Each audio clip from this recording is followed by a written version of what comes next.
Buenas, ¿cómo están? Bueno, espero que muy bien. En esta oportunidad les quiero presentar a una psicoanalista que es miembro de la Escuela Freudiana de Buenos Aires.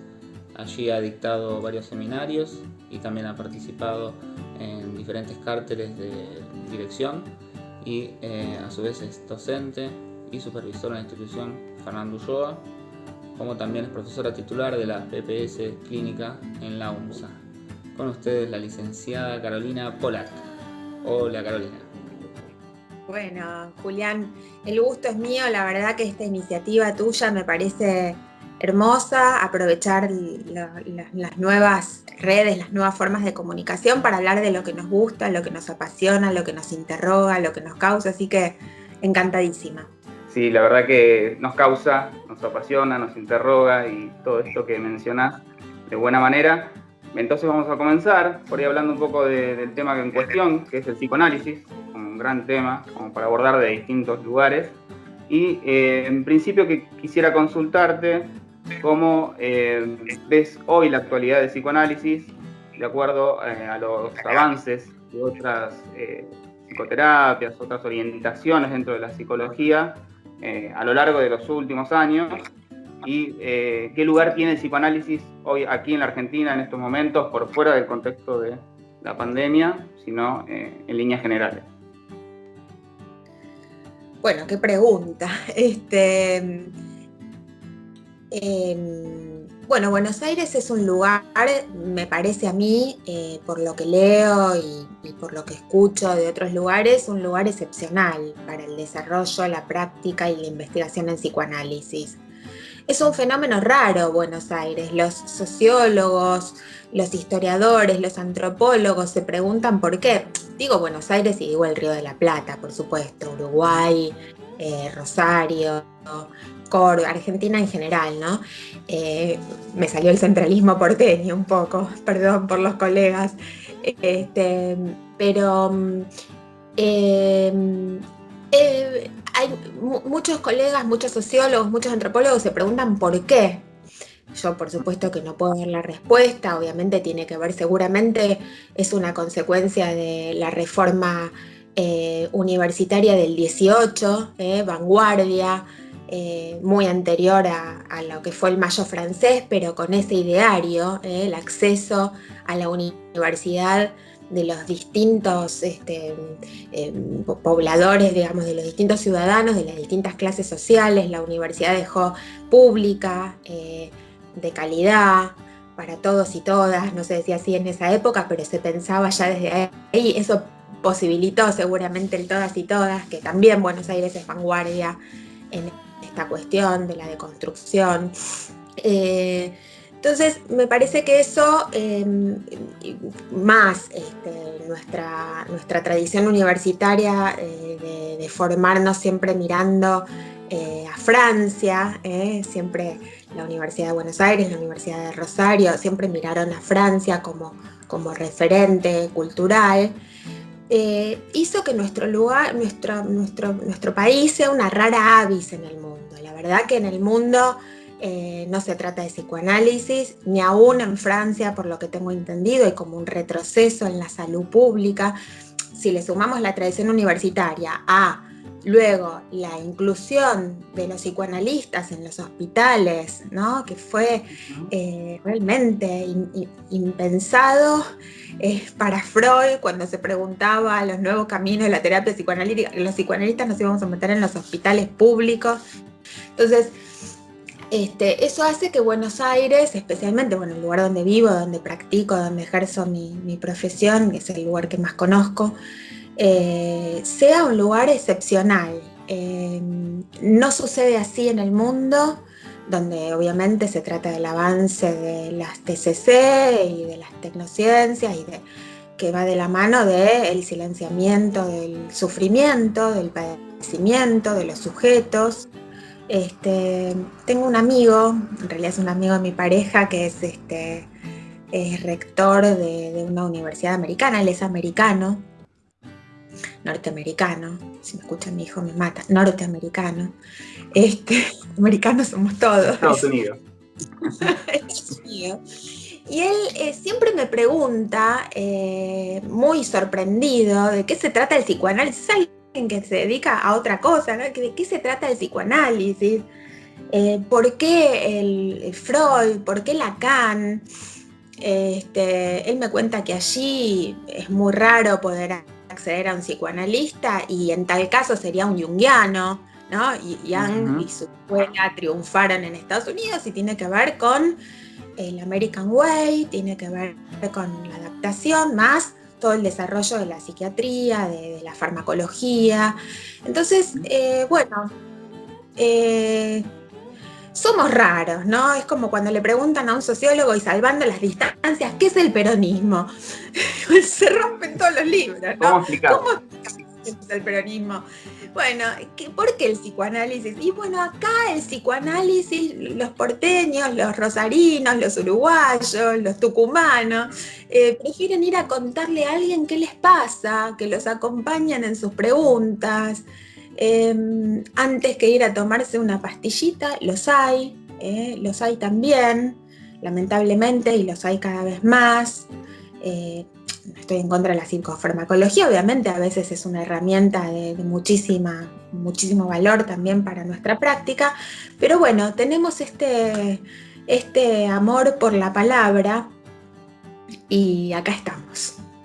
Y acá estamos. Es lo que justamente nos convoca, el amor por la palabra. De hecho, estamos en diálogo, estamos constantemente en formación, leyendo, instruyéndonos, hablando con colegas, informándonos, dando nuestro decir desde nuestra posición como psicoanalista. Y ahí viene como la segunda pregunta ligada a lo anterior. Digo, hablaste de práctica, ¿no? Psicoanálisis como práctica, y creo que es toda una posición. ¿Quién se dice ser psicoanalista, ¿no? Porque podemos escuchar como muy comúnmente el psicoanalista diferenciado del psicólogo. ¿Cómo te posicionás vos dentro del psicoanálisis, practicante del psicoanálisis, lecturas con respecto a obra de Freud, Lacan posteriormente, los lees de la misma manera? Y ya para ir directamente a la pregunta en concreto, sobre la práctica, ¿por qué uno dice que es practicante del psicoanálisis y no psicoanalista en sí mismo? Bueno, también tenemos que ir un poquitito a la historia de lo que sucede acá en nuestro país, ¿no? Por ejemplo, otra vez, en las universidades americanas, norteamericanas, estadounidenses, el psicoanálisis y especialmente el lacanismo forman parte del departamento de filosofía. Hay gente que lee muy bien a Lacan en Estados Unidos, por ejemplo, Joan Kopiec, que es una autora impresionante para entender, por ejemplo, los matemas de la sexuación. Ella relaciona los matemas con las aporías kantianas, o sea, es grosísima. Forma parte del departamento de filosofía. Yo no sé si ella tiene una práctica como analista y no sé si, como todos nosotros en Buenos Aires, tenemos una práctica como analizantes muy intensa. Muchos derivan todos nosotros. Entonces eso hace que aquí, en nuestras tierras, por nuestros pagos, el psicoanálisis, lejos de ser un capítulo de la filosofía y también resistiendo ser una rama especializada de la psicología, aunque la mayoría de los psicoanalistas somos psicólogos hoy en día, de grado, hemos tenido distintas facultades de psicología, no es excluyente, también hay médicos y también hay gente de otras disciplinas que ejerce el psicoanálisis, pero en su gran mayoría somos psicólogos de grado, ¿no? Bueno, nuestra formación básicamente tiene que ver, o la formación en la que me reconozco, tiene que ver con mis horas de analizante y con mis horas de practicante del psicoanálisis, más de 31 años de esto. Y entonces, bueno, el psicoanálisis no es para mí ni una cosmovisión, ni una ideología, ni una rama de la psicología, ni de la salud mental, aunque hunde sus raíces y abreva en estos saberes y los combina y los cuestiona y los descompleta y los interroga y los intersecta. Y bueno, me parece a mí que también hubo dentro de Buenos Aires otras orientaciones en su momento, sobre todo con el psicoanálisis entró lacaniano entró de la mano de Mazzotta, digamos que sabemos que él no tuvo práctica analítica, y bueno, luego me parece a mí, por lo menos el psicoanálisis que a mí me interesa, que a mí me llama, que a mí me causa, es el de la práctica clínica, y no tanto el de la... Y hay psicoanalistas que lo hacen, ni el del análisis cultural, ni el del análisis político, que para para esas prácticas yo preferiría también otros discursos que me parecen mucho más ricos, qué sé yo, el de la sociología, el de la política, el de la historia. Ahí yo soy nada más que lectora, digamos, pero no como psicoanalista, digamos, no leo los diarios como psicoanalista, leo los diarios como ciudadana, pero mi práctica en el consultorio o en las supervisiones o en las clases, obviamente es desde el psicoanálisis, y ahí creo que el psicoanálisis tiene toda su riqueza, y que la riqueza también es posible en la medida que el psicoanálisis reconoce sus límites. No es para todo, no es un discurso que explique todo, ni que dé soluciones a todo, al contrario, es un discurso que se interroga sobre una zona limitada. Bueno, voy a tomar esto último que dijiste, no es para todo, y sobre todo hablando de la práctica del psicoanálisis. Lo que me surge es, no es para todo tipo de consultante, o internamente como profesionales y practicantes del psicoanálisis deberíamos hacer como un replanteo dentro de nuestra profesión más crítico y ejercer una formación mucha más abarcativa, por decirlo de alguna forma, como practicantes del psicoanálisis. Lo que quiero decir es, no es para todos, se refiere a quien consulta, por ahí no es indicado por ahí un tratamiento psicoanalítico y tendrá que haber otro tipo de psicoterapias, o podría ser también un comentario que nos haga a nosotros interrogación y que podamos ver de qué se trataría el psicoanálisis. Porque también me parece que es difícil de ubicarlo en algún lugar, ¿no? El psicoanálisis se siente incómodo casi en cualquier instancia. Si lo ubicamos dentro de la ciencia, es para discutir. Si lo ubicamos dentro de una psicoterapia, también podría ser. No es filosofía, está claro. Trata de ir en pos de la salud mental, pero genera una incomodidad. Entonces esto es, tanto interno como externo, sería esto de que no es para todo. Mira, Julián, yo cuando digo no es para todo, no me refiero a ningún elitismo.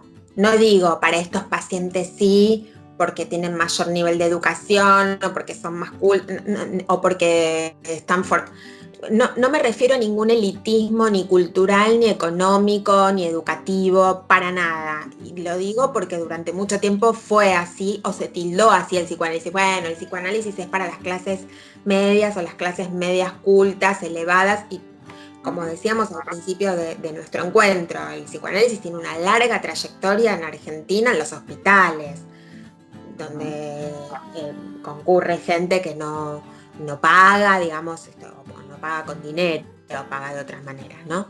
Entonces, no es para todo, te diría, es una cuestión estrictamente lógica.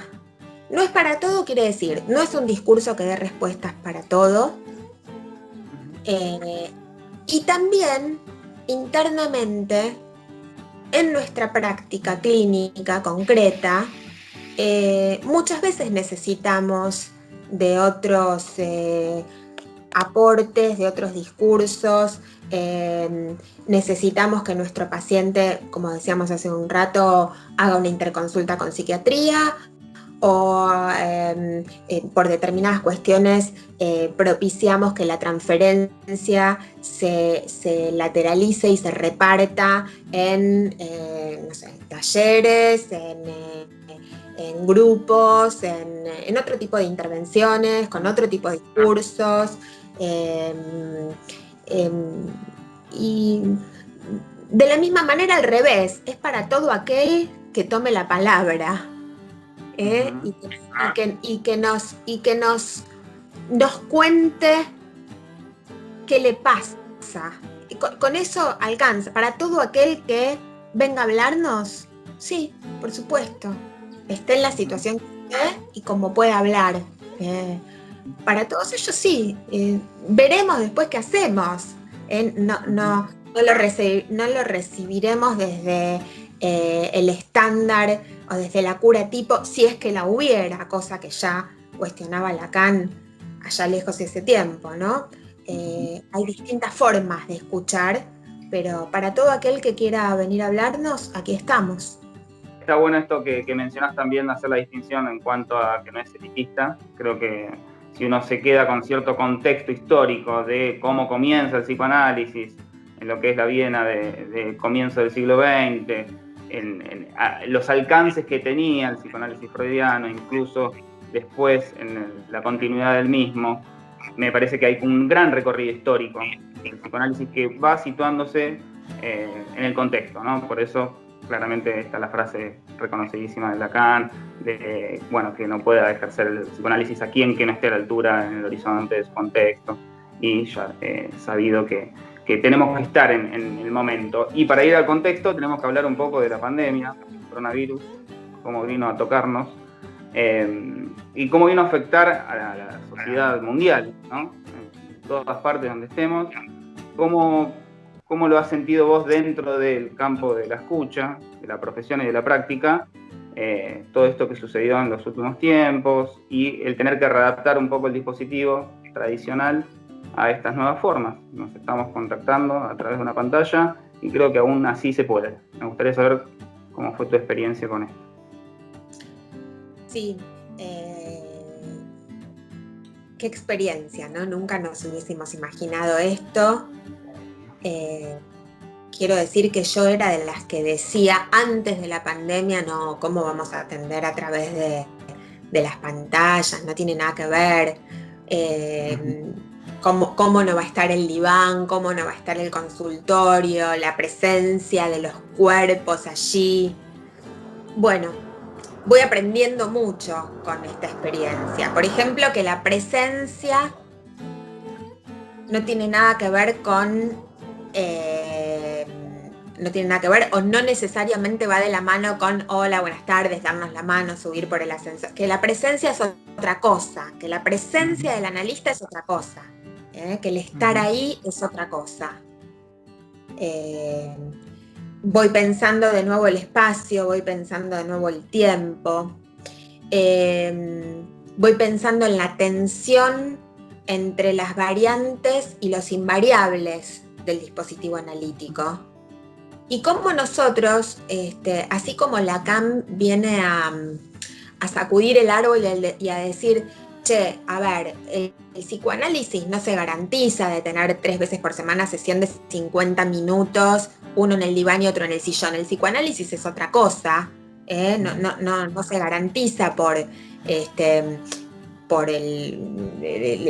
formato, por bueno, con la experiencia de las pantallas, el teléfono, las videollamadas, el habernos hecho expertos en Zoom, Hangouts, Skype, Google Meet, Jitsi, de acuerdo a dónde estemos dando clase y a dónde estemos recibiendo nuestros pacientes, y a replantearnos que no necesariamente el que estaba en el diván pasa al teléfono y el que estaba cara a cara pasa una videollamada, sino que eso hay que volverlo a barajar y volverlo a pensar, y es caso por caso y hasta es vez por vez, y hay hasta pacientes que estaban en el cara a cara más furibundo, que resulta que están hablando bárbaro por teléfono porque no se les corta y porque no, y bueno, la verdad que es una experiencia muy interesante desde el punto de vista clínico, que nos obliga a ser flexibles, a ser creativos, a estar abiertos, a escuchar esto que está pasando, y como vengo diciendo, no estamos en tiempo de concluir nada, estamos retomando los tiempos de Lacan en el instante de ver, estamos viendo qué pasa con esta nueva forma de de lazo, de rapport a través de las pantallas. Estamos tratando de comprender un poquitito, pero estamos muy lejos del momento de concluir. Entonces, ni de que estamos en un corte epistemológico, ni de que el lazo social es completamente distinto, ni de que esto marca un antes y un después. Paremos un poquito la pelota, estamos en tiempo de ver y la cosa sucede, no sé si funciona, no me gusta ese verbo, pero la cosa está sucediendo. Nuestros analizantes nos llaman, respetan el horario, hay un cierto encuadre que se armó, me mandas el WhatsApp, sí, abro el Zoom, no, hoy el Zoom no anda mejor el Hangouts, dale, vamos por ahí, te transfiero, no te transfiero todo junto, vez por vez, digamos, todas las variables de la singularidad, me olvidé, me quedé dormido, pasa lo mismo que pasaba en el consultorio. Y también empiezan a llegar consultantes que uno sabe que tal vez no vaya a ver nunca en 3D.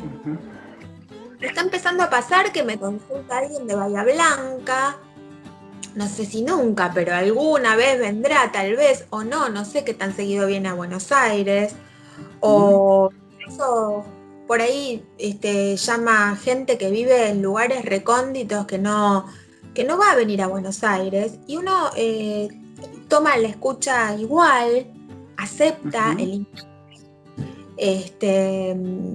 eso era impensable también. Y bueno, sé yo, Freud, por ejemplo, el análisis original de Freud, uno diría, bueno, todo analista se tiene que analizar. Freud no se analizó, es la excepción de la regla. Bueno, si seguimos, por ejemplo, a Octave Manoni, decimos que la correspondencia con Fliess fue el análisis original, con este amigo tan particular que Freud tenía, Wilhelm Fliess, que luego, bueno, pobrecito, tuvo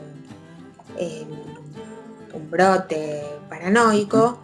Pero entonces uno podría decir que a Freud el análisis se le jugó por correspondencia. Esa escritura de cartas para Freud, donde le contaba a Fliess sus sueños, sus reflexiones, sus preguntas, era por carta. Tenía que ver con la escritura, tenía que ver con el tiempo de correo, que imaginémonos en esa época tampoco era un correo express, no era tan sencillo de Viena a Berlín. Lo cual, cuando hay un decir y un dicho que se dirige a otro, como Lacan, la letra llega a destino. Tal cual. Y eso, yendo por un lado del tiempo, ¿no? Me parece, y de la carta, ¿no? Esos formatos que estaban en aquel entonces, sobre todo en los orígenes del psicoanálisis. En contrapartida, años después, estaba la consulta diaria, digamos, el paciente asistía todos los días, 5 o 6 veces, creo que se tomaba un solo día para descanso, el resto era todos los días a trabajar, y el paciente iba todos los días. O sea, se va transformando todo. Nosotros ya no podemos disponer del encuentro presencial, por lo menos por este momento, y no sabemos hasta cuándo, y encontramos una resolución que sobre la marcha, pareciera que algo marcha, ¿no? Creo que Lacan siempre habla de eso, de lo que funciona, que es el mundo, y después está lo que no funciona, que es lo real. Me parece que uno se va como acoplando a esa instancia. Y te iba a preguntar algo más concreto, y que sea de disparador, a ver hacia qué lado va. ¿Qué se escucha? ¿Qué se está escuchando actualmente? En esto de tener que escuchar a las consultas nuevas, ¿qué es lo que estás escuchando?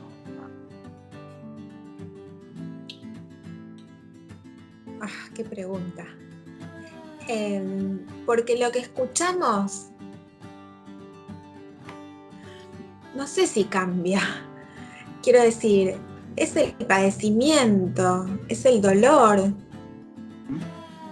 es la angustia en sus diversas manifestaciones. A veces, como alguien puede decir yo estoy angustiado, pero a veces alguien no puede decir yo estoy angustiado y dice me duele todo el cuerpo, o dice me peleo con toda mi familia, o dice tengo sueño todo el día. O sea, lo que escuchamos es el dolor,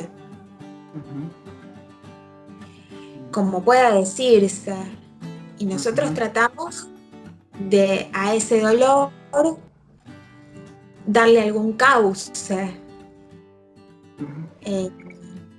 que con ese dolor, que en consulta puede hacer alguna otra cosa más que padecerlo en silencio o enquistado en sus síntomas o en sus inhibiciones, que pueda ese dolor ser dicho, ser leído, desenquistarse, porque ese dolor también hace daño, ¿no? Por supuesto.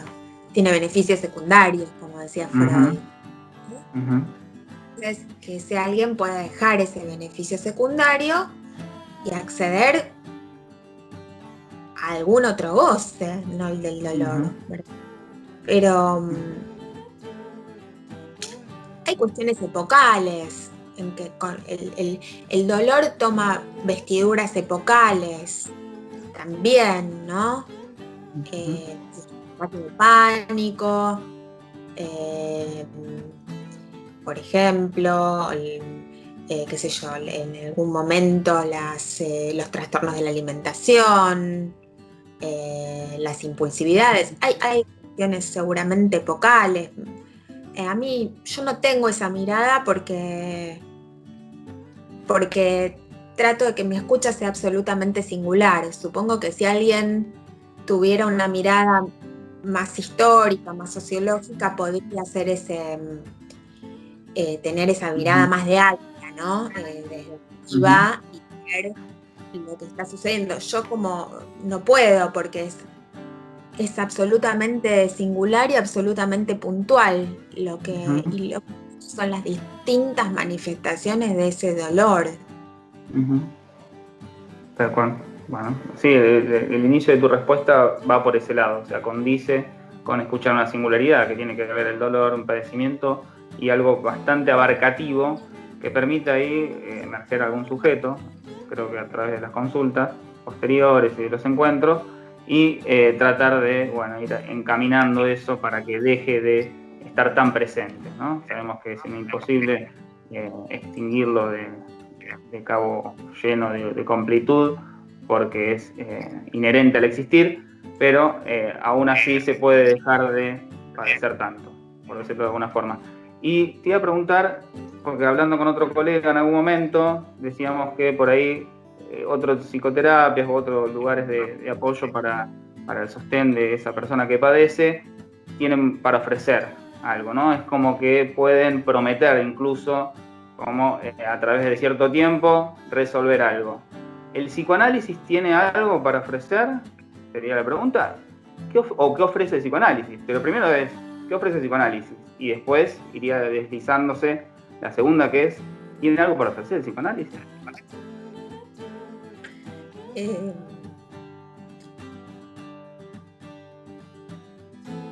Sería muy cool decir que no.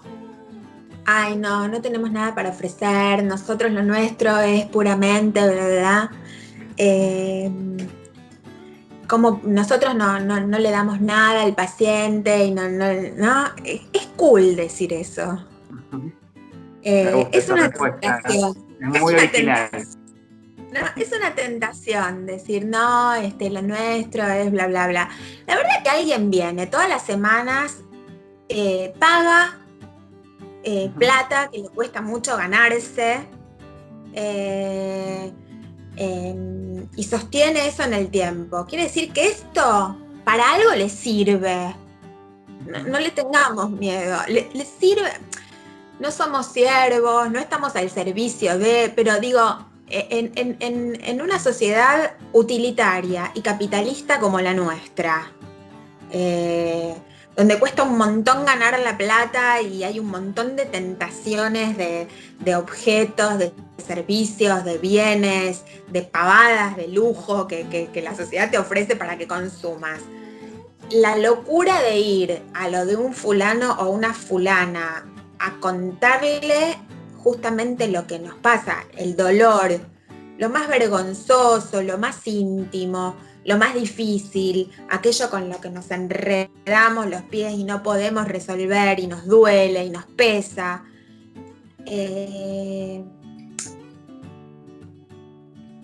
Obviamente, no prometemos la felicidad, no le decimos como ninguna psicoterapia ni usted puede sanar su vida, ni como una religión pare de sufrir, no hacemos, o sea, ya todo el mundo sabe que el psicoanalista no le dice, bueno, venga acá 2, 3 años y usted va a andar fenómeno, no decimos eso, pero se ve que algún alivio generamos.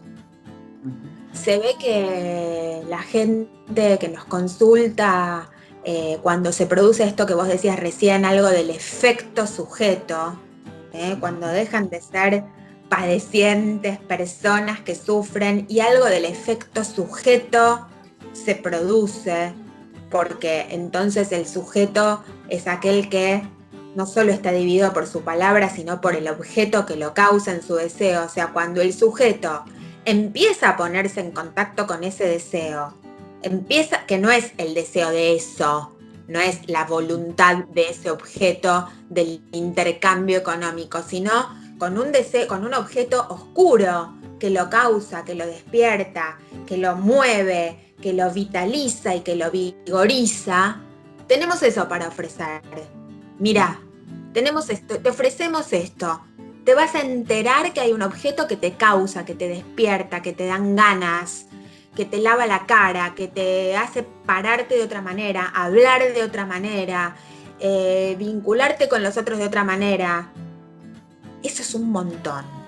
No es que no tenemos que hacer. Tenemos la posibilidad de que alguien se ponga en contacto con lo que lo causa, que le encuentre la falla a la Matrix, y que entonces deje de ser una persona de un sujeto de consumo, una persona que trabaja como Sísifo para nada, para volver a levantarse y volver a trabajar y trabajar y trabajar, como nos proponen algunos capítulos de la serie Black Mirror, viste que los que vieron la serie, se trata de estar pedaleando en una bicicleta fija para ir a ninguna parte y producir no se sabe qué.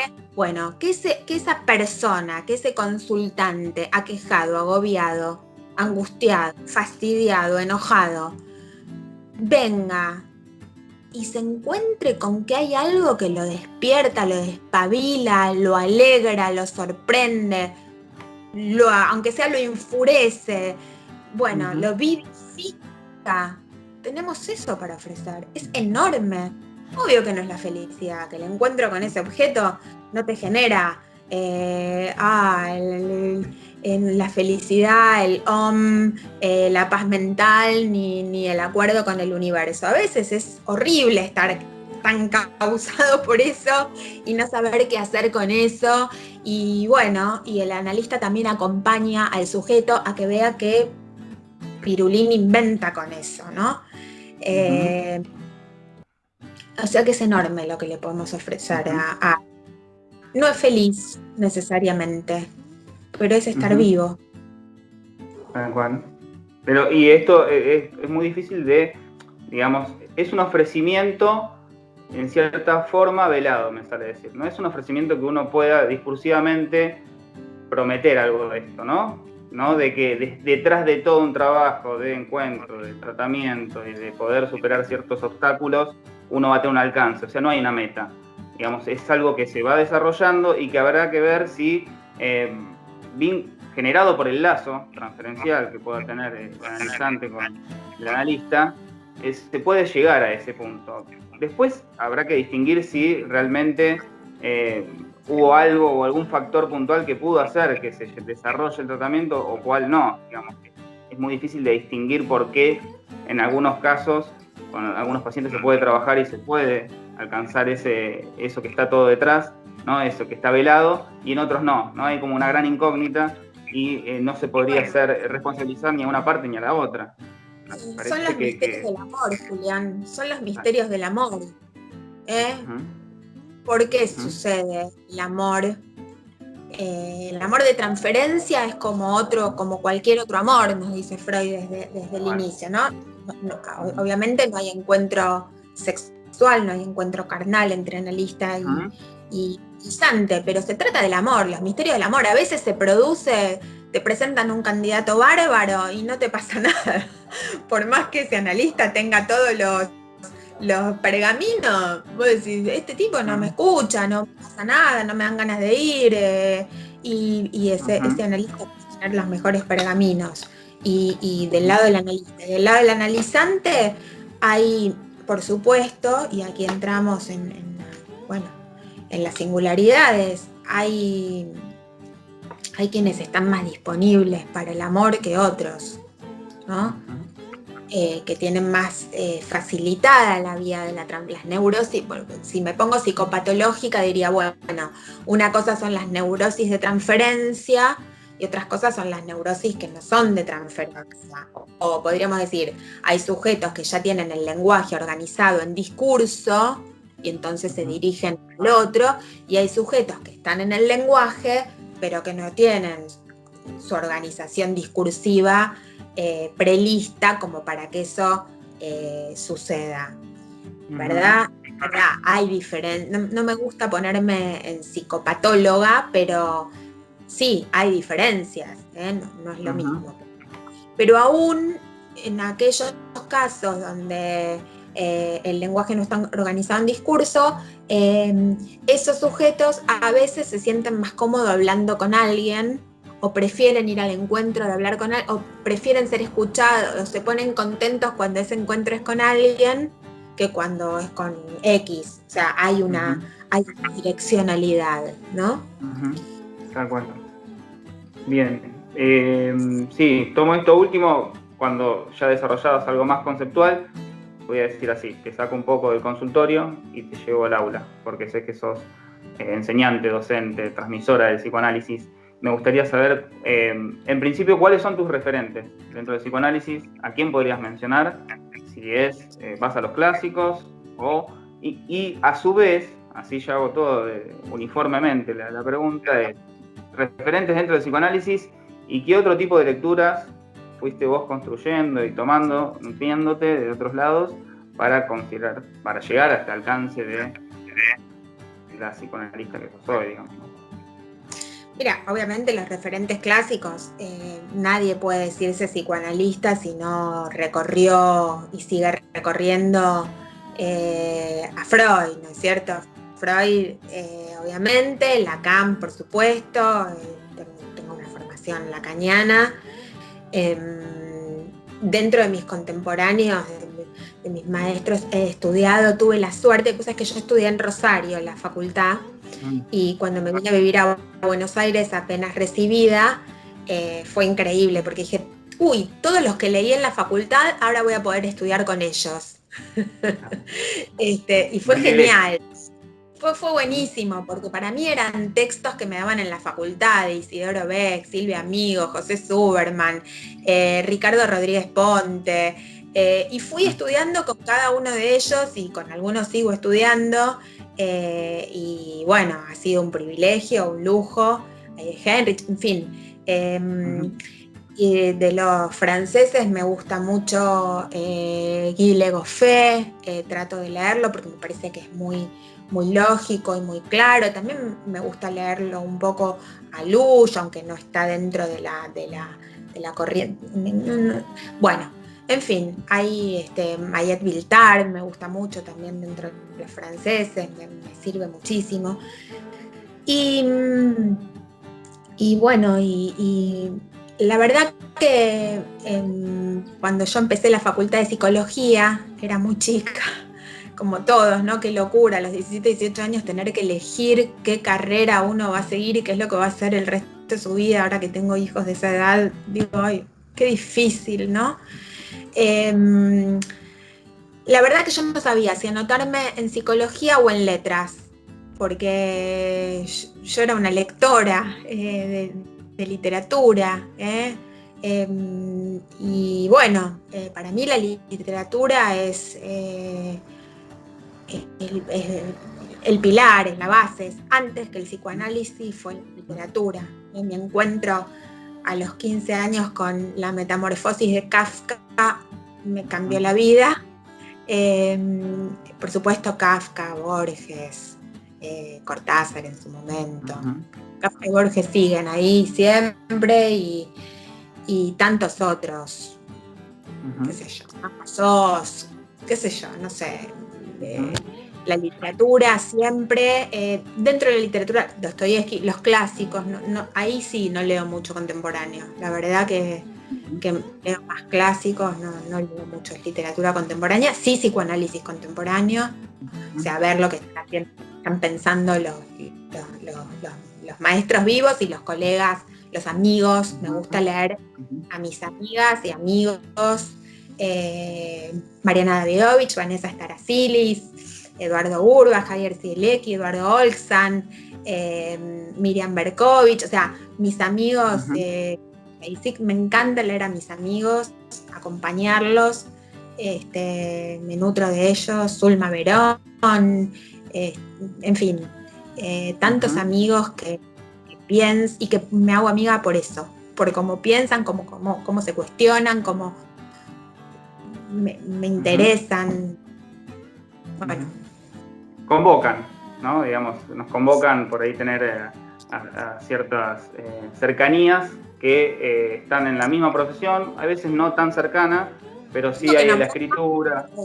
Porque tengo amigos de Néstor Macías, Estela Mendoza, María Riz, y la verdad que hay gente que piensa que me nutre tanto, como piensa, Santiago Deus, qué sé yo, un montón. Me olvido no es que me olvido, sería un garrón nombrar a tanta gente que son contemporáneos, que piensan, que se la juegan en cada pensamiento, que se cuestionan, que comparten su clínica. Hermosos. Tal cual, nos nutren, nos llenan y nos siguen empujando a continuar, a seguir formándonos, a aprender constantemente. Lo dijiste hoy hace un ratito con respecto a lo que sucedió en la pandemia, la cuarentena. Nosotros pensábamos o descartábamos que era un imposible este tipo de encuentro a través de una pantalla en lo que es una consulta. Y realmente nos sorprendemos en cualquier instancia. O sea, todo el tiempo está el factor que permite eliminar ciertos prejuicios que uno pueda tener, que los tiene constantemente, los tenemos, bueno, sobre el camino ir yendo un poquito más hacia adelante. Y para el lado de lo que es la transmisión del psicoanálisis, la enseñanza, te iba a consultar si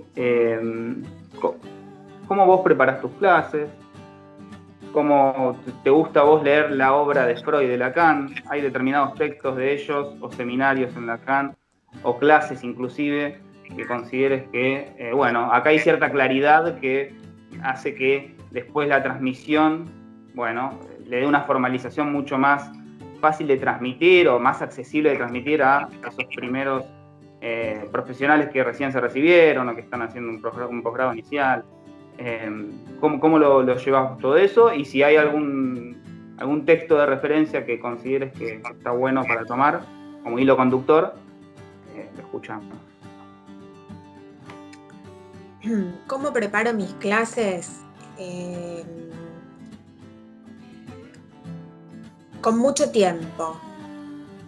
Yo te diría que el método mío es el tiempo. Yo escucho a algunos colegas que me dicen, bueno, la Lacano es la semana que viene, todavía no escribí el trabajo, y yo me vuelvo loca con eso. Yo necesito mucho tiempo. Y el tiempo tiene que ver no solo con que por ahí si hay una Lacano la preparo 4 meses antes, los 20 minutos, ¿no? No solo eso, sino que cada clase es una decantación de 30 años de práctica, 35 de lecturas, y decanta distinto cada vez, depende el tema, ¿no? Yo me sirvo mucho para preparar las clases de la escritura.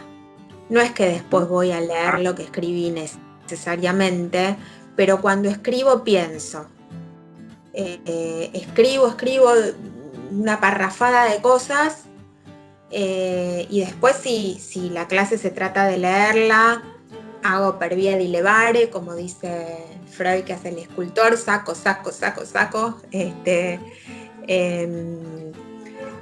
Pero para mí la escritura es una forma de imaginarme un otro. un otro al que me dirijo. Yo recién nombraba tantos amigos y colegas que me ayudan a pensar porque no pienso sola, no puedo pensar sola. Siempre pienso en diálogo. Y cuando escribo me imagino que estoy hablando con alguien. ¿Vieron? De alguna manera creo que me copio del método freudiano, ¿no? Cuando Freud en las conferencias empieza a dialogar, a veces a discutir, a veces a pelearse con algún interlocutor. Lacan también, me copio del método de ellos. Lacan siempre tiene algún texto de referencia que le gusta mucho o que no le gusta nada y con eso discute. Y creo que yo me copié de ellos, ¿no? En este método.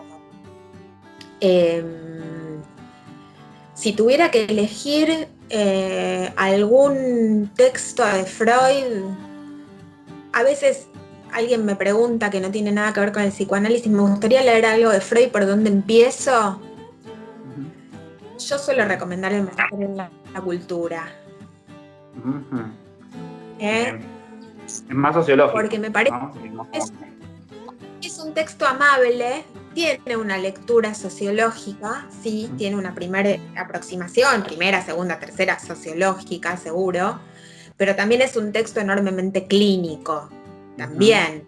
Si alguien estuviera interesado por clínica, cómo concibe allí Freud al pequeño otro, ¿no? Con el amarás a tu prójimo, o cómo dice que hay distintos remedios para transitar el malestar, o cómo nos muestra, digamos, cómo se juega el más allá del principio del placer. Me parece que es un texto como para zambullirse en el psicoanálisis, aunque uno por ahí, Freud es falsamente claro, ¿no? Uno cree que lo entiende cuando lo lee, eso es lo lindo, porque es amigable, a diferencia de Lacan. Uno puede, sin que tenga ninguna formación, ponerse a leer Freud, y Freud te recibe con el cafecito, se deja llevar, ¿no? Uno lo puede ir siguiendo, es amable. Y está buenísimo eso de Freud. Entonces, si alguien me preguntara por dónde empezar, yo diría sí, por el malestar en la cultura. Y después hay textos arduos, muy arduos, en realidad, sobre todo Lacan hizo un culto de lo arduo, de lo oscuro, de lo opaco, del barroco, que en definitiva es como es la clínica, ¿no? Uno recibe... un joven me comentaba el otro día que estaba viendo una serie. Un joven que se está formando como analista, ¿no? Que estaba viendo una serie, bla, bla, bla, que la serie no se entendía nada, que una serie de Netflix, Dark, que no se entendía nada. Y entonces yo le decía, bueno, prepárate, porque en definitiva uno no entiende nada, ni de los textos, ni cuando viene el consultante a contarnos lo que uno no entiende. Digamos, quien nos habla espera de nosotros el entendimiento, y Lacan decía, bueno, esperen, no se apuren en intentar comprender. Primero escuchen las insistencias, escuchen la lógica de ese discurso. A veces comprender demasiado rápido justamente es resistencial, nos tapa las orejas. Quien nos habla espera de nosotros una escucha diferente que cualquiera. Espera de nosotros una escucha diferente a la que podría ser la tía, la madre, la pareja, que pueden ser escuchas amorosas y solícitas, pero espera de nosotros otro tipo de escucha. Entonces, lidiar con esa opacidad, con esa dificultad, tanto en los textos, de alguna manera nos prepara para después poder soportar esa opacidad en quien nos consulta, ¿no? Muchas veces cuando vienen a supervisar los colegas, una de las preguntas que tienen es que no entienden nada. Y bueno, pará, no importa que no entiendas. Vamos a organizar igual la cartografía del caso. Aunque no entendamos, podemos ir diciendo, bueno, acá hay un puente, acá hay un camino anegado, acá hay una arboleda profunda. Después vemos qué quiere decir esto y para qué está, pero armemos la cartografía, y eso armemos la lógica del caso, ¿no?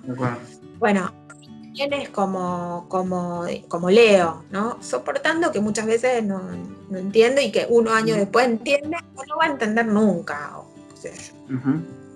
Sí, o no pasa por entender finalmente, ¿no? Me parece que en algún punto se juega otra cosa, ahí en esa Igual, lectura, en esos encuentros.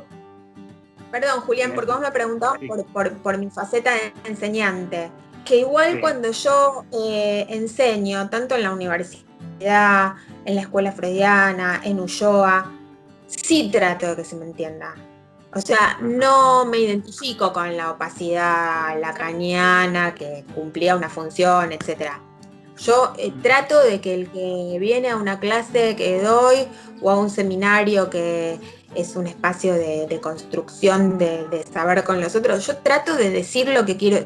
Para mí es importante que el que me escucha pueda ir, me pueda preguntar algo o me pueda dar su opinión sobre algo. Y para eso tengo, la verdad que sí me preocupa que no hago un culto de que no se entienda. No. Además creo que eso estaba bueno en los 80. En los 80, por ejemplo, cuando yo me formaba en la facultad, el mejor profesor de la facultad era el que no se le entendía nada. Y todos nos quedábamos fascinados.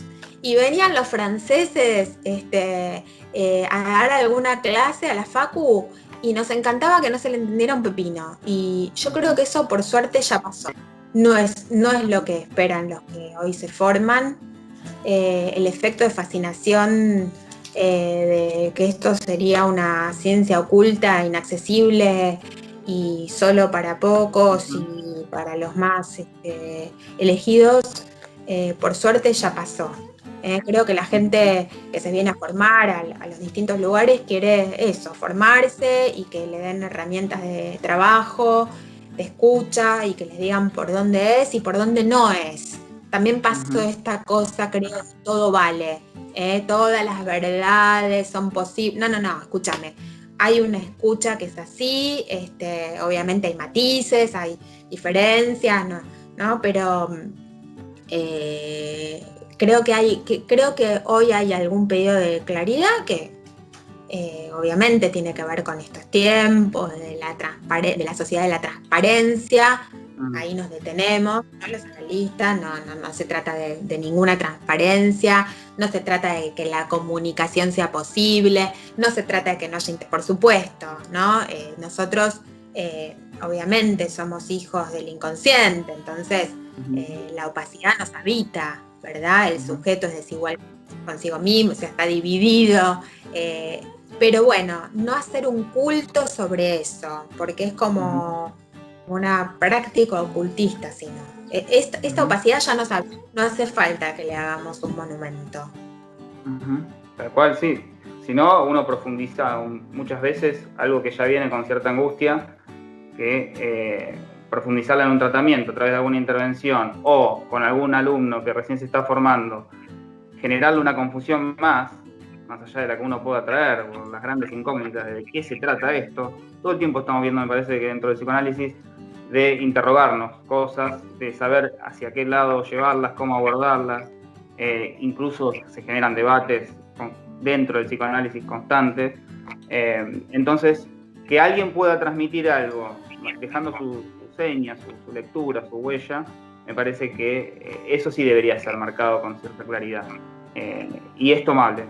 Incluso diría que en algunos seminarios del último Lacan, y por ejemplo el texto del Triunfo de la Religión, que para mí me parece genial, deja conceptos muy claros. O sea, pega toda una vuelta en su recorrido, Lacan, donde hay una gran confusión de no sabemos qué está diciendo, y después cuando ya llegó a esa instancia, te puede transmitir en oraciones algo muy concreto, pero después de haber hecho toda esa vuelta, ¿no? Y cuando al final del camino a Lacan le preguntan, ¿para qué sirve el psicoanálisis? Lacan, ¿para qué sirve el psicoanálisis finalmente? Que hoy me lo preguntabas a mí, ¿no? Pero ¿qué le... Y Lacan, ¿qué contesta? Años después de todo el firulete barroco, es un sesgo práctico para sentirse mejor. Ah, voilà, me lo hubieses dicho desde el principio, ¿no? Ah, la gente viene para sentirse mejor y nosotros tenemos esta herramienta. Mira, está clarito, ¿no? Parece fácil hacerlo, pero no es fácil hacerlo. hacerlo.